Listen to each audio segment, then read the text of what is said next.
What's up, Starcraft fans? Today we're doing the tier list for Assembly of Vengeance on Temple of the Past. Brian, let's hear the mutation. Temple of the Past is a defense of the central temple from enemy waves. You win if it survives, you lose if it is destroyed. Enemy heroes escort waves. Enemy units, including the heroes, get stronger when their friends die. We have Evil Ling and Edpun home in the call with us today. How are you guys? Doing well. Alright, Evil Ling, how do we rank the commanders this week? This week, because it's Avenger heroes, it comes down to how well can you take a snipe to the face while being nuked, while getting banely barraged, and a roach drop on top of your head, and survive that and still overcome a severely buffed up hero of Nova, Zagara, Kerrigan, Artanis, and the like. That And sounds if you like can a... do all of that and get past deal with Avenger stuff on Temple of the Past, then you'll be okay. But that sounds like a lot to ask for. Usually commanders who can have a lot of sustain but have enough burst to take down the heroes will do better.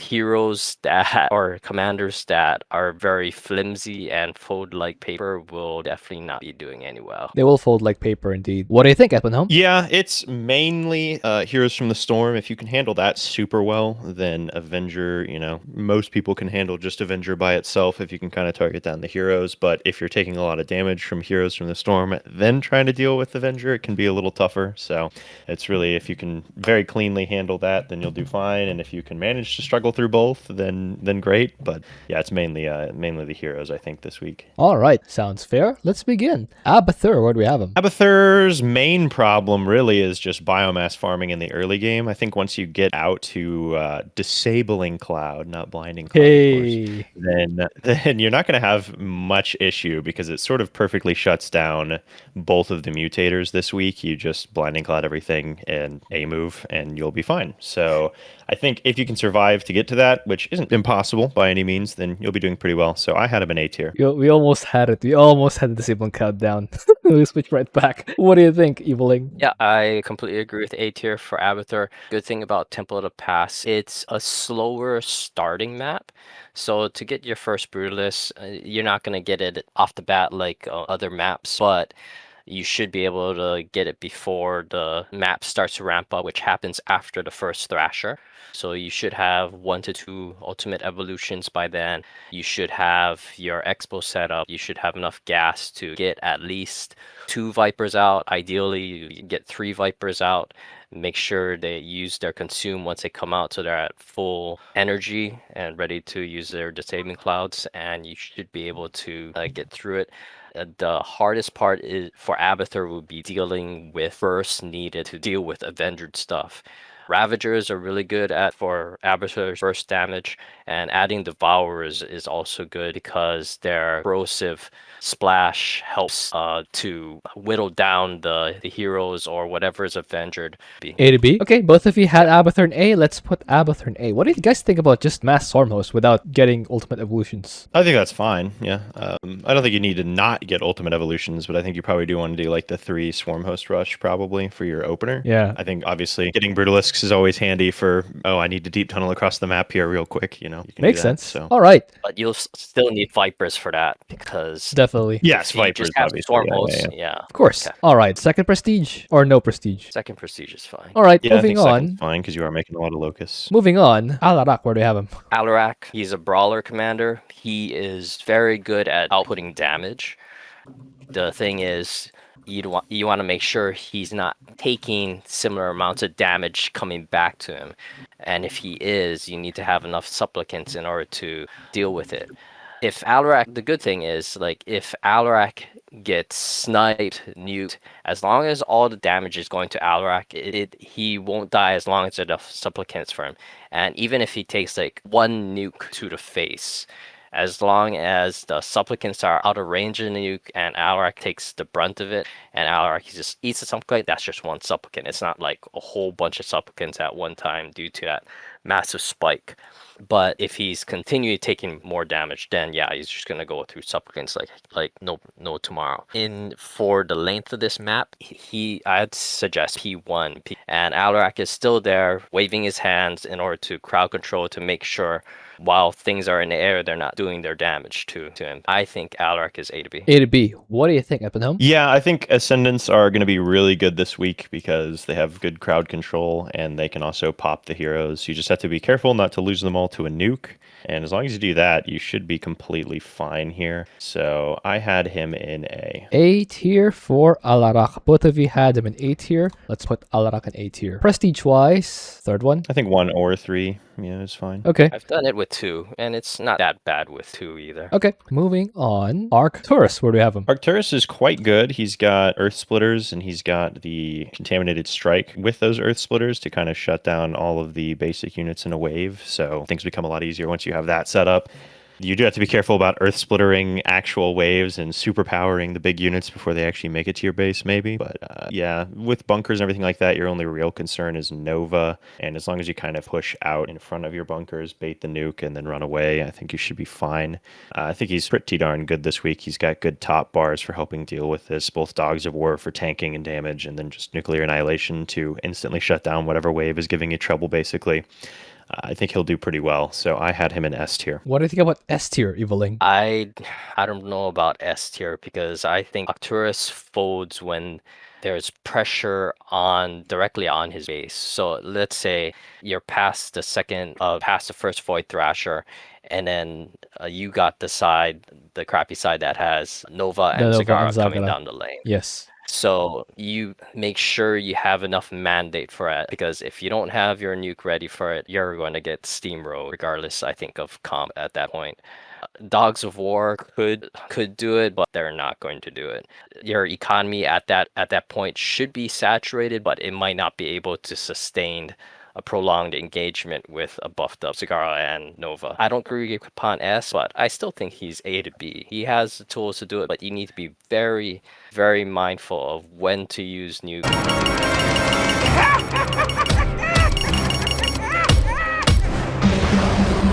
When to use your Dogs of War, and hopefully you're good at landing those contaminated strikes to separate the attack wave from the heroes. Okay. What do you think about A tier, Ebenhelm? Yeah, I think that's fine. There definitely are some folks who are head and shoulders above him, I'd say, this week, so I guess that's fine. Okay. Arcturus in A tier. Prestige-wise, third one? Yep. All Yeah. right. Moving on. Artanis. Where do we have him? Artanis. So Guardian Shell allows you to live a little longer before you get sniped or nuked to death. Shield overcharge is great, but I mean, it's Temple of the Past. It's a long mission. So if you are not careful of your Spear of Adun energy usage, even with 30 points into your initial Spear of Adun energy, you're gonna run out. So you need to be very, very mindful of how you use it and use it wisely. The other problem with Artanis is he just doesn't have that spike damage output. The thing is, if you take too much time dealing with Avenger stuff, then you're gonna have another wave incoming somewhere to your line, and it's gonna start becoming a big problem. I think Artanis is C to D. C to D. What do you think about C to D, Ebenhelm? Yeah, he has Space Archons, but that's kind of where the good news stops, so I think C's pretty fair. All right. So if we had him in C tier, let's put Artanis in C tier. Prestige-wise, third one? Or no prestige? Well, Space Archons, so... I think Alright. no prestige. He's just, yeah. Moving on. Dehaka. Where do we have him?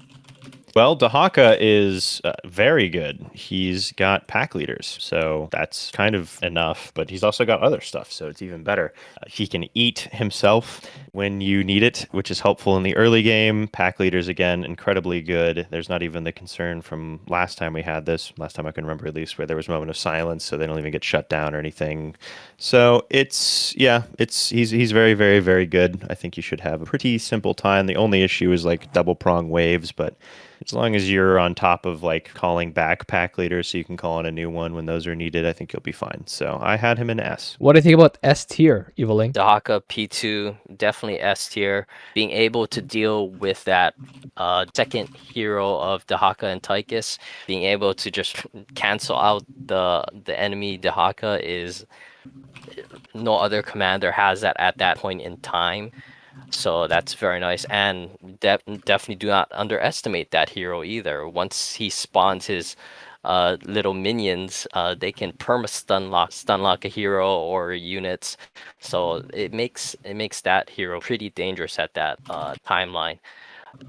Other nice thing about Dehaka is if Nova or Kerrigan are unleashing their nuke or apocalypse, you can use Doctrin's charge to interrupt it. So that's definitely nice in Very neat. itself. Yeah. Otherwise, yeah, he has the firepower, he has the durability to do it. S. All right, both of you said S tier. Let's put Dehaka in S tier. By the way, side note, I think it was pattern A where the Dehaka and Tychus wave also combines with Karax, so it's actually 3 of them in a single wave. So it doesn't actually. fun. Is it pattern A or pattern B? I think it's pattern A, the one with the ground hybrids and double waves at 9 minutes, the one with the drop pods. I think it's pattern A. That has 3 heroes in the, I think, 7:30 wave or something, or 6-minute wave, something like that. So yeah, you'll eliminate 1 out of 3. So it's still actually Dehaka is possibly the most difficult hero of that 3. So it's still pretty good. What units do you go for as Dehaka? You could go. For Tyrannosaurs are Creeper pretty good Host. for your huge beef. Exactly. Creeper hosts are pretty good for like, yeah, just as long as you're on top of, be calling the creeper host locust in early, so you get 2 or 3 waves off against each attack wave. But yeah, them are Tyrannosaurs, I'd say. You could maybe do Mutalisks if it's an air comp, but they're not going to be as helpful against the ground stuff. But again, if it's just heroes, then pack leaders will kind of deal with that, and you can have the Mutalisks for everything else. All right, S Last tier time 4. this road, I had an ally that used Impalers, and that worked out pretty well. I mean, all the heroes are ground. So, Yeah. yeah. Yeah, So just be careful about a nuke. Yeah. S tier for Dehaka. Letter? Or sorry, S. prestige. Prestige. I would say P2. Oh my Dude, god. Probably P2. P2. All right, S tier, P second prestige, P second prestige. Yes. Moving on, Phoenix. Where do we have him? So Phoenix is well known for having Caldalis make mincemeat of Avenger heroes, and it still holds true for this. There is nothing that, well, there are some comps that could get into your backline, but whatever does get into your backline is you can deal with it. That shouldn't be much of an issue. So P2 Phoenix, I think, is S to A. S to A. What do you think, Plum? Yeah, Caldalis is very good here, and he handles the mutations basically, so you just have to be able to handle everything else. So even if it's an air comp, I think you should be able to do that, even with Avenger. You can always freeze units in 2 batches as well with the Arbiter suit, so I think he shouldn't have too much trouble here. So I had him in A, but I'm fine with S, honestly. I think that works. Okay, both of you had Phoenix in S. Let's put Phoenix in S because you put him in S. Not me, you. But that's fine because that's your tier list. Moving on, second prestige. Moving on, Han and Horner. Where do we have them? I recalled in one of my videos saying I'll do this. We have not yet done the tier list for this one, but when we do, I will not ask for anyone's opinion. I'm putting Han and Horner straight to E tier, no questions asked. She technically doesn't help Amon, but I'm not asking for anyone's opinion on the tier list. She's going straight into E tier. Alright, moving on. Karax, where do you have him? Karax is pretty good. He's got cannons, he's got space lasers, so I think that, you have basically everything you need. The only concern with cannons is them getting nuked, but as long as you target down Nova and maybe even just have like some observers out front to be able to start chunking away at her with your top bar, you shouldn't really have many problems there. So, and in theory, if you go P1, you could your cannons could have the ignore 1 instance of big damage. So that would work well against the nuke. So I think he's pretty good here. I'd put him in S. What do you think, Eviling? Yes, I would put Karax in S. The caveat to it is I had trouble last time this rolled around with P3 because trying to rely on just space lasers to take down heroes, it doesn't have that prolonged DPS to do it. I had an easier time with P1 and P2 to deal with this. P1, you just got to make sure to time your Chrono Surge for the real nasty hero waves, and space out your cannons and monoliths accordingly, so that even if they do get nuked, then not your whole cannon farm goes down to it. And the main thing is, like, this is Temple to Pass. If you can get to the point that you and your ally has taken down all the Thrashers, and then the last 2 come up, you just have to hold. If you can keep the waves and heroes off of that plateau or island or area where the temple is, then the mission should be done already. P2 has a lot of good sustained. You can keep heroes occupied with sentinels. But yeah, P3 I had issues trying to hold appropriately with just space lasers and cannon meat shield. Este. Okay, both of you had Karax in S tier. Oh wait, did you go at Edwin home? Yeah, I did. S, yeah. Maybe. All right, both of you had Karax in S tier. Let's put Karax in S tier. Prestige wise, what do you recommend? I would suggest ease of use, probably P2. I mean P1. Yeah, just make sure you time your Kerno wave at the 6-minute wave, the 10-minute wave, the 14-minute wave, the 18-minute wave, and the second to last wave, the one with the last hybrid. Those are the hard ones. Moving on, Kerrigan. Where do we have him? The universal problem with Kerrigan is if Kerrigan goes down, that's like a little more than 40% of your entire power gone. And if it's like even before mid game, it's close to 100% of your power gone. And she's very prone to getting sniped. She's very prone to getting stun locked by Dehaka. For her to survive Avenger heroes is a very rough call. And if she does go down past the mid to late game, what do you have to fall back on? You have Mutalisks that fold like paper. You have Hydralisks that fold like paper. You have Ultralisks that like take a little while more to fold. They feel like carton. Yeah, I'd say Kerrigan is probably B to C. B, C. Okay, what do you think, Edwin home? Yeah, I had Kerrigan in C tier. She on her own does do some decent work, but you got to be really careful with her. And yeah, the army comps, depending on the army comp, like Mutalisks can do some work. You just got to be very, very careful with them. So she can help for sure, but she's not going to be carrying anything. So I had her in C tier. All right, prestige wise, definitely not P2. Okay, not I'd say second P3. prestige. Third Be able to prestige. stand right next to your Nidus worm or your Omega worm and pop back into it while casting kinetic blast to like dodge things is pretty good. You don't All right. necessarily want to be leaping into the middle of heroes. So Makes sense. Kerrigan goes in C tier, third prestige. Moving on, Nova. Where do we have him? Nova is pretty good. As long as you keep your Liberators out of nukes, then you're basically set. You can just stand or set your turrets up, the Liberator zones on top of the turrets or slightly in front of them so that they're fighting the turrets while your Liberators are smacking them around, and you should have a pretty simple time. The problem is if you do ever eat a nuke, you have no real recovery because of the way that Nova's ramp kind of works. You're not going to just build a new army. So for that reason, I didn't put her in S. I have her in A. What do you think, Eviling? Yeah, I think for me, Nova is A to B because, yeah, if she goes past that point of no return, of not being able to recover her army, then that's pretty bad. But she has the damage output to deal with Avenger heroes. She has defensive drones. It's just she cannot be in a prolonged, sustained fight for too long. She needs to deal with the waves, deal with the heroes as quick as possible. And between Liberators and Airstrike and Raven turrets to distract, she can do it. Just be very mindful and try to be ready to Griffin airlift just in case, like if the fight is about to go bad. You Griffin airlift away and try to recoup and re-engage on a better term.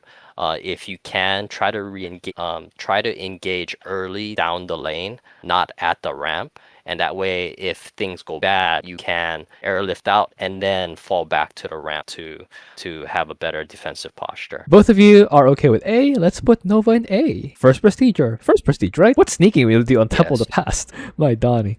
All right. Don't forget to use defensive drone a lot. Moving on, Raynor. Where do we have him? So Raynor, his army definitely folds like paper. Even battle cruisers in small numbers will not fare well because they will get sniped to heck by Nova.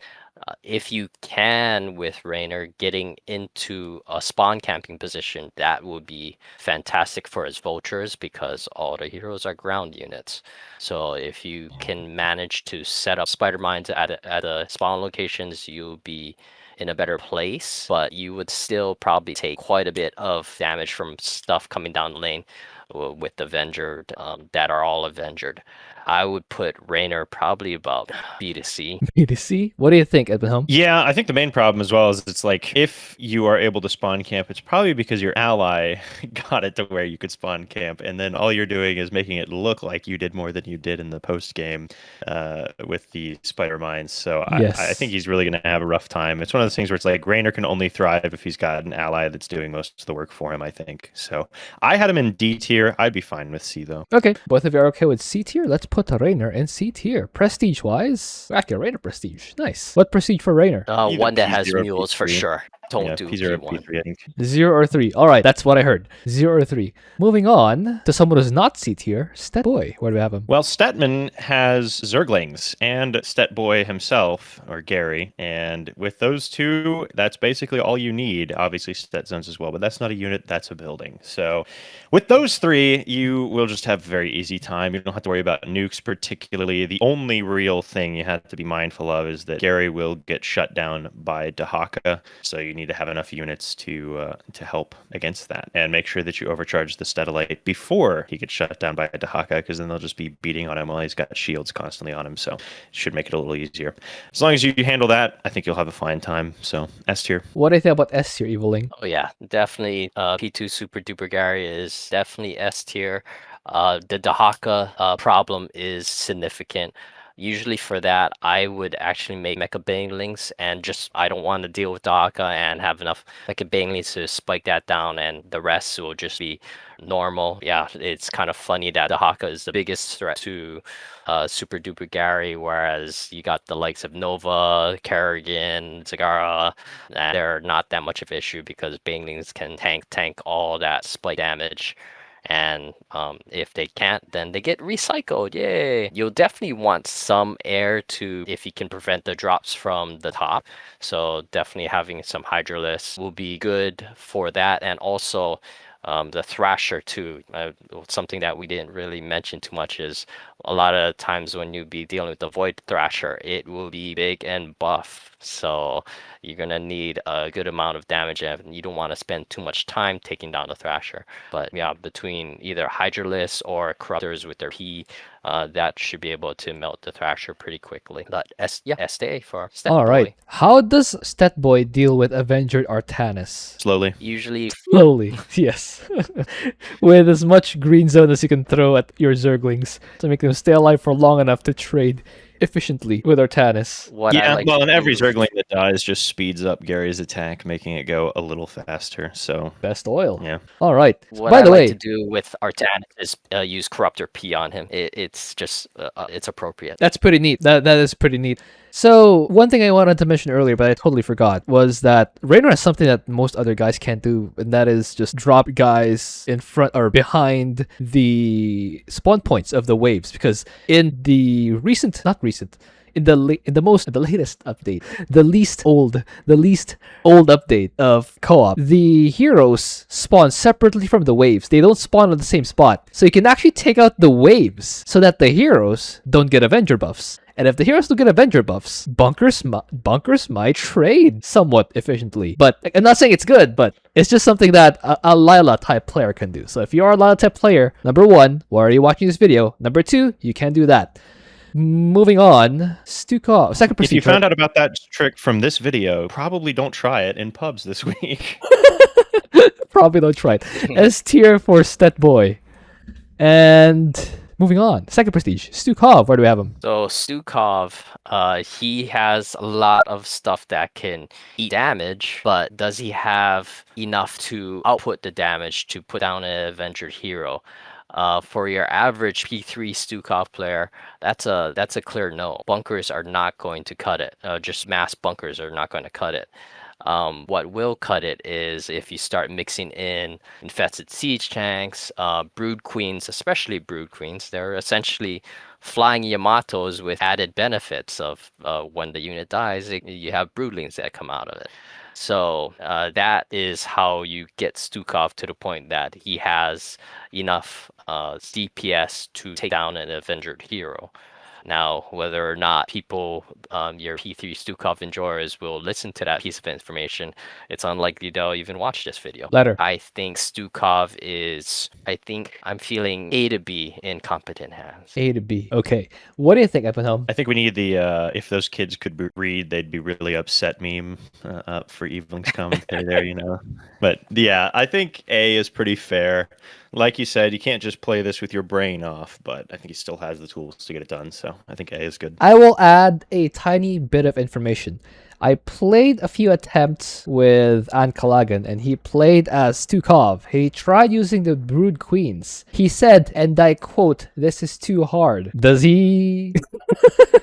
Why? Well, this is Ankalagan, so by use Brood Queens, do you mean only Brood Queens? No, or no, no. like mixed some He in? played really well. He carried me for like 9 minutes before everything fell off. I was hiding corner, by the way. I needed the hiding corner video. Okay, yeah. So I mean, can we really blame the Brood Queens at that point? You know? Yeah, I didn't say I'm it not would saying be easy. I'm not saying they're bad. I'm asking if they are really A tier. If Well, Brood A Queens tier does last not mean you 9 can minutes. solo, right? Which is what he was trying to do. So Wow.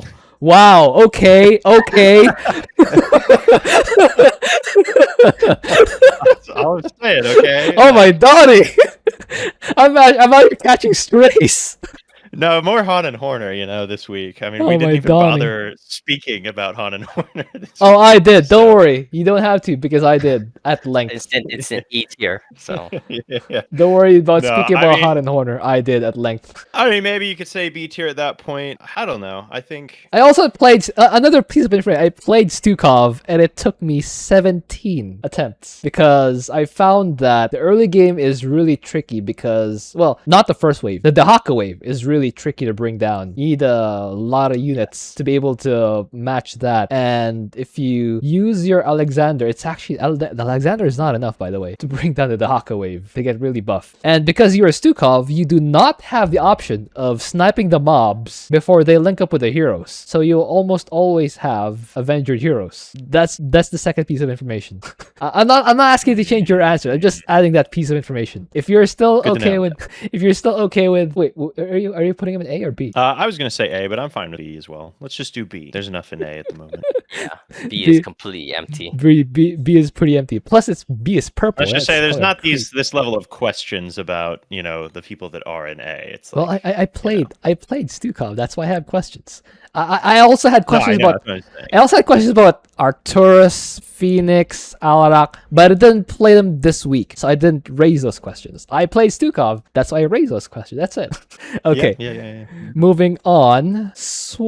Prestige-wise, first one or third one? Are we playing third Prestige for Stukov here? I think probably, yeah. You could go first. In Third? theory. Maybe that's my problem. I chose not to go for a third Prestige because in the later waves, when the waves come on opposite ends, it's really hard to redirect your infested. They spend most of the time walking before they even get to the fight, and most of them expire before they actually get there, or the heroes already destroyed the temple or your allies' base. That's why I chose not to go for the third Prestige. I actually went for the first Prestige and then no Prestige. I also thought maybe no Prestige is okay because you have bunkers that can actually fight with upgrades, and it did last me a long while. What ended up actually working for me was first Prestige with so many siege tanks. That's what did eventually work for me. There was a point where I had like, what was that, 30 siege tanks, and I was so angry at that point. That was attempt number 17. I was so angry at Artanis that when I eliminated the last mob, this was the last hybrid wave, the one that's after the last set, the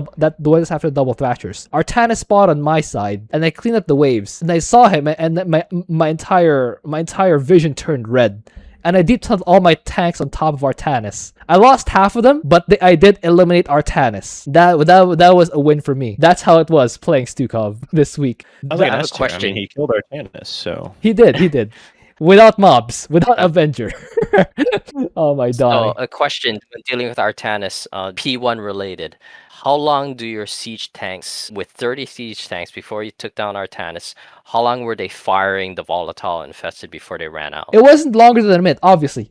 When the last Artanis spawns, there are only 2 minutes 45 seconds remaining in the game. And I destroyed him before the last wave spawned. So it wasn't longer than a minute. It was probably more like 15 to 25 seconds or something like that. It was a lot of focus fire. He did revive, so that adds to the timer, but it wasn't that long. But it wasn't instantaneous either. So they were able to chuck volatile infested for the entire duration of that engagement. Of course. I did first prestige then. I Yeah. was gonna say it couldn't have taken that long because I feel like the 30 siege tanks wouldn't live that long against Artanis. Am I crazy? I don't know. Yeah, it doesn't take that long. I They're not lost gonna half die of them. instantaneously, but it's not gonna take them that long to kill them all. So surely it didn't take that long to kill him. Yes. About 15 to 25 seconds by my guesstimate. Yeah, that makes sense. All right. So enough. B for Artanis. You're still Yeah, I going think third prestige. B for Stukov's fine. I think yeah, you could go 0, 1, or 3. I mean, it's whatever your heart. I haven't tells tried you. third, so maybe third is actually better. I just thought first is better because I can actually bring my army wherever I need it at any moment. Yeah, I think for third, when it's the split waves, right, you just kind of pre-send your entire wave down one of the lanes. and That's then just also a good option. and then you just change to the other lane when the units actually spawn, and then go back to the big ball that's sitting at the end of the other lane and just box A-click them. That makes and then sense. you've got the new spawns going one Aren't you direction. controlling and a your big army? clump. What kind of Stukov player are you, my Donnie? Yeah, I'm a failure. Yeah, I bring shame to my family, but yeah, it's Dishonor your cow. With Yeah. your Oh, above Donnie. 50 APM Zukov. yeah. Again, there's not many Stukov players are probably going to want to do that, but you can do that. You can. That is indeed an option, and I think it's a good option. I was just tilted beyond belief that I chose not to do that. Moving on. Oh yeah, third prestige. Moving on. Swann. Where do we have him? Swann, he has stuff that is tanky, but is it tanky enough to take a nuke, to take on Nova, Avenger Nova, Avenger Zagara, Avenger Dehaka, Avenger Artanis? It's very questionable to me. I know the last time this road I had trouble with Swann. Especially if you get the Bane to his structures, which is an immortal comp. Yes. That's problematic. Honestly, I don't think I had an easy time with Swann. I barely skated through, and it's mostly due to ally coming in with P2 Tychus or something, or P2 Dehaka. I would say Swann is probably C to D. I know I did try floating factories, and even that had issues because floating factories don't survive. Before we move on to Edwin Home, did you play both Stukov and Swann? And can you say that definitely Stukov is better than Swann from your experience? I had better results with Stukov. That makes sense. Okay. What do you think, Edwin Home? Well, I had him a little higher than that. I think C is probably fine. I can't remember. Can you bait the nukes with factories, or do they only shoot at the combat You can also units / bait buildings? nukes with buildings. Yes. Yeah, that's what I thought. I feel like the nuke shouldn't be too big of a problem because you just float a factory out there, bait the nuke, and then that's like the main scariness for your buildings. Or if it's an immortal comp, but that's there's only so many immortal comps, so I don't think that's a complete kill on him. Yeah, I think C's probably fine. Okay. Both of you said C. Let's put Swann in C. Prestige-wise, first one? Are we saying first one here? First or second, yeah. Yeah, I'd still be more inclined to second. You'd set up your turrets, don't space them too closely, and then get your wraiths out, and then hopefully that will be enough. You should have enough wraiths to spike down the Avenger heroes. Remember what I said about camping? The enemy heroes spawn separately from the waves. I think this is what Anklagan did. He used Hercules, teleported SCVs to the rear, and then spammed turrets there, so that the mobs never linked up with the heroes. So as Haren Horner, I never needed to fight Avenger heroes during that winning run. And my battlecruisers, if you want to go Haren Horner, battlecruisers are literally the only thing that does anything. Not works, not wins, Yes. does anything. So anyway, that's what Ankalaga did. He teleported to the rear with the workers. He spammed turrets, So the mobs never linked up with heroes. With that same logic, I feel like if you had something teleported there, either factories or Hercules, you can camp the waves with a concentrated beam or a pulse cannon so that they never link up with the heroes. Theoretically, I haven't tried it, but I think that's something you can do. Anyway. Isn't it better to just camp them with turrets though? It is. I'm just saying, And if still you're have going the second top bars? prestige, you can keep your top bars for emergencies and also still have better turrets. Yes. Yeah. I think That's that all makes I'm saying. sense. All right. So C tier for Swann. Yeah, I think that's fine. All right. Moving on. Tychus. Where do we have him? Tychus has decent damage, very good damage even, but he does have very few units. So things like a Dehaka can kind of be scary, especially if you're going lone wolf, which you probably want to do for the split waves and things like that. Having enough damage output to deal with either Avenger or Heroes of the Storm is not too bad, but both makes it a little tougher, I think, for Tychus this week. Yeah, I think he can still do it, but it's going to be a little tougher. I'd go like A or B tier for Tychus. A or B? What do you think, Eveling? A or B. I remember I went last time this ran through. I tried P1, P2, P3. P2 has a little issue when it gets to the later waves when there's just so much damage coming down, even with the lone wolf buffs that you have. It can get very overwhelming for just one outlaw to deal with, and you're gonna have to be relying on your medevac platforms to reposition them, re-engage, and it gets kind of messy at the end. Now, what was kind of surprising to me was you can go with P3, and that might be a little easier. Have this big tanky hunk of metal in front of you called the Odin. So A or B? Otherwise, yeah, A to B is fine. A or B? What if you said A to B? A or B? Let's do A. He is Tychus, Yeah. right? So, All right. Let's do A for Tychus. Second or third prestige, apparently. Moving on, Vorazun. Where do we have him? Vorazun has time stop, which is very helpful. She has a lot of crowd control. Does she have enough to deal with Avenger heroes? That is questionable. She has a very good tool that she has is stasis wards, and that can buy you a lot of time. So you black hole stuff, drop down a bunch of stasis wards, and hopefully you have that upgrade that allows you to hit stuff when things are being in stasis by the stasis wards. Then it will be easier for you.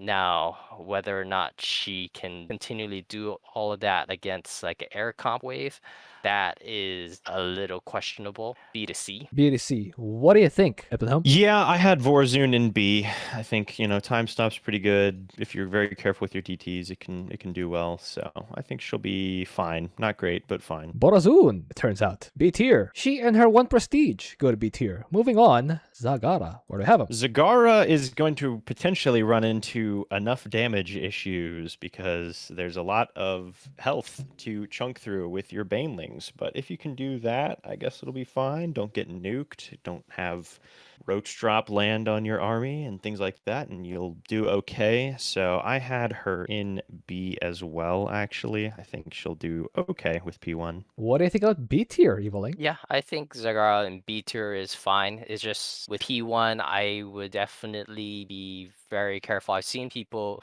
pull it off with P1, but toward the end, you can definitely see they start running out of steam. And a lot of times when it comes down to the double thrashers and final waves, it's pretty much just hold on to dear life and scrape out whatever resources you can to distract stuff to keep the tempo from falling. Definitely when it comes down to dealing with an Avenger hero or Thrasher, I would definitely encourage you to use Corruptors with their corruption ability and get a Shredding Claws for your Zerglings. The combination of those two allows you to bring down, especially a Avenger Thrasher. It's very noticeable. Once you put Corruption on it and the Shredding Claws take effect, you'll see that health bar melt pretty quickly. Yeah, B is fine. B is fine. Both of you said B. One of those Let's put Zagara in B. Prestige wise, what do you think? I prefer P2, Second prestige? but Yeah, I I've think seen it done with fine. P1. Okay. Yeah, P1 or P2, I think it's fine. Moving on, Zeratul. Where do we have him? Zeratul, so good thing this is Temple of the Past, so a long map. P2, as long as you start getting up your artifact count, you're gonna be scaling up pretty well with everything. Heroes are a ground unit, so definitely one of Zeratul's ground units that can attack ground very well are his Void Templars. If you get enough artifacts, you can just delete heroes very quickly. Now, is it going to be easy streak for Zeratul? I don't think so. So I think he's A to B. A to B. What do you think, Epino? Yeah, I think A is fair. He's pretty good, but there are some potential issues. So I think A is fine. Okay, both of you had Zeratul in A. Let's put Zeratul in A tier. Prestige-wise, second one? Yes. All right. P1. Do we have- Not P3. Not P3. Okay. Do we have a double S? Nah. Who's top of S? Stetmann, Yep. Then? Dehaka, then probably Karax above Fenix. All right. Top of A? I think Abathur. Once Then- you get into blinding or disabling clouds, it's kind of just free. So Then? then probably Nova. As long as you Oh, don't eat a sorry. nuke with Nova, you shouldn't have any real issues. What do you mean? If you want to eat a Nova, or if you want to eat a nuke with a Nova, it has to be Nova, right? She's the cheapest by far. Yeah, well, ideally you don't want to eat a nuke with anyone. That makes sense. I think probably like Alarak and Artanis are towards the bottom of A. Artanis, And bottom of A? there's- Artanis? or sorry, No. Alarak and Arcturus. Oh, okay. Yeah. No free Or promotions Bombay. for you, Artanis. You stay in. Yeah. I think You that's stay there. probably good. Maybe Zeratul above Tychus. I think so too. The demote dude, I think, resets Avenger. It does. It Yeah. Yes. It won't do anything for the heroes, but for the rest of the guys, yeah, I think it'll work. And you can do the exact same thing we were talking about, but even easier with the camping. Yeah, the camping from spawn behind, waves. You can yes. just summon some shade projections in to camp the spawn waves, and you have the observers with 5,000 vision range. So Yes, exactly. Good. All right, B tier, I think it's probably Vorazun at the top, and then Zagara at the bottom. Crowd control. all right. Top of C tier. Either Swann or Artanis. I think probably Swann. Okay, Yeah. then. I think that's probably maybe Kerrigan below Raynor, and then I think that's good. All right. And then it's just a gap. I'm not too sure about Raynor before or after Artanis. I'd say Raynor before Artanis. Okay, that's fine. Okay, Raynor before Artanis. All right, we're good. What does Haren Horner have to get out of E tier? This is probably a question. You guys didn't answer, so this is probably more a question for me. What buff does Haren Horner need to get out of E tier? I think Invincible Galleons. even with invisible galleons, I guess with invisible galleons, he can hold It would the enemy all in the way, position. all the way in the back. Yeah. Yes. Or if Magmines did way more damage. I'm talking Like how they used to. Toxic Nest level damage. Actually make Magmines basically Toxic Nests in terms of damage, with the mastery also increasing their damage output. I think that might move the needle a little bit. That would elevate P1 significantly. Yes. Make air strikers hit air units and give them the splash radius of a sabotage drone. That'll do it. Yeah. yeah. That'll do it. Oh my Donnie. Also, make landed Vikings, the Hot and Horner Vikings, have as much health as an Omega Worm, so that you can actually use it to fight Ultralisks. So you need something to hold the heroes in place. So in my mind, if you could land Vikings and then drop Magmites on top of that, and then airstrike, that might do it. All right, I think that should do it this week. I was about to ask if there were any combinations of B tier or lower that can actually become an S tier or better than Phoenix, but there are 10 commanders A tier or higher. Not that I agree with it, but there are 10 commanders A tier or higher, so it doesn't need it. Nice. Just play one of these higher tiers. But if you really need to, Artanis and Zagara. These commanders in a team are magic. I cannot explain it. The Garden Shell just allows Zerglings to fight for so long that they just sort of hit some sort of threshold that you just steamroll almost anything. I can't explain it. The Garden Shell just extends the Zerglings' lives so much and so effectively that they do so well. I think that's it. Alright guys, hope you enjoyed that. Thank you for watching. If you have an idea for an LCD, please leave it in a comment. I will see you guys next time.